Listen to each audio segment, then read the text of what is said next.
got something to stew up and bark to heal him.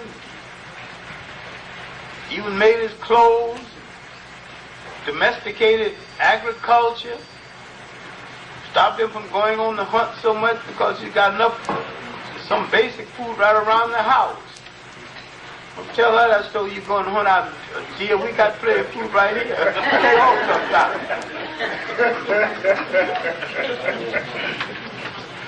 I'm the deer. Hunt me.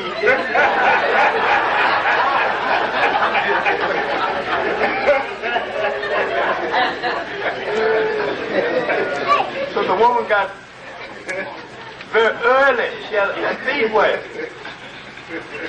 She was the food gatherer. She was the food preserver. She was the person that knew what leaves, what branches, what oils would cure him if he got ill. You think he'd come home and play the fool and tell her to get out? Get out where? Who's going to take care of it? Now you can see why he'll make her a god, why there didn't become no gods in Europe. His mind was very logical. Yeah, she just had just much right to be a god as a man. And he made her so. You studied the book when God was a woman. You studied Sheikh Abdul of the culture unity of Black Africa. Study his chapter on the female gods of Africa and the attitude toward females, period. This was the African mind functioning in humanity. The European always feared the woman in power. When she began to exercise power in the church and exercise power in the community, he began to have her burned as a witch. Too much power. This is documented in a book called The Mothers.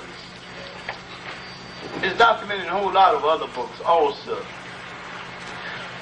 What I'm trying to say is that there is no comparison in how the mind functioned in Europe and how the mind functioned in Africa.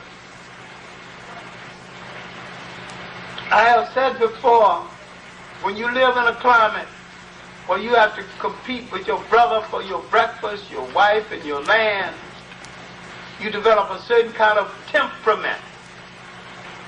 But when you live in a climate where you can fish your breakfast out of a brook or pick it out of a bush, you develop a different kind of temperament. And that it is dangerous for these two diametrically opposed temperaments to meet and think they can create harmony. Sun and ice can create no harmony. And sand and ice, sand and sun creates no harmony. Now what is happening in Western Asia is that ice and sand is in conflict. And there's no harmony there. Maybe the greatest achievement of the African mind, in addition to the literature out of which would come the world's religion, was his building, his structure of literature, his creating of great institutions of thought that would later become the basis for the world's first concept of a university. This would be set in motion by Akhenaten, by Imhotep, the world's first physician, architect, multi-genius, doctor, first to operate an abdominal surgeon, first to bring intellects around him and began to discuss the mystery of life the mystery of fallen things, the mystery of water, the mystery of air, he would later set in motion the school of the crafts, to be referred to in later years as the mystery school. It really wasn't so much as a mystery school, but men who learned certain trades and learned these trades so well, they would pass on the secrets of the trade to their relatives, very close friends, sons, and the like. This was the forerunner of the craft unions, forerunner of the father-son connection in trade unions, only they called them guilds. Out of this would come gatherings of intellects.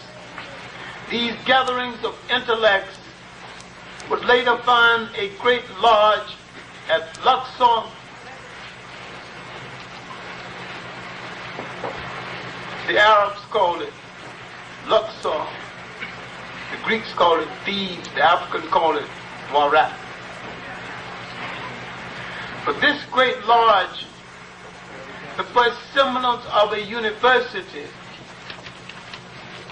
men had to go there at the age of 7 and study 40 years before it's decided whether they could continue to be a senior oracle, a senior teacher. If they continued until they were 70. They were let loose on the public. He served the public the rest of his life free of charge. No exchange of money. Because he served the public served him. Now, here in this lodge, you find the first example of the requirement of circumcision 2,000 years before the Hebrew entry. Now you see what it was copied from. The foreigners who came into Africa admired Nile Valley civilization and began to copy it, change it around, and call it their own. The African mind is now influencing the outer world. The first foreigners to come into Africa that we have a record of would be the Hebrews. Hebrews, later Hebrews, now referred to as Jews. Let's be clear about one thing. There is no connection, in fact, between the people I'm talking about now and the people who would later be belatedly converted to this faith in Europe, who are white. The people in Europe who would later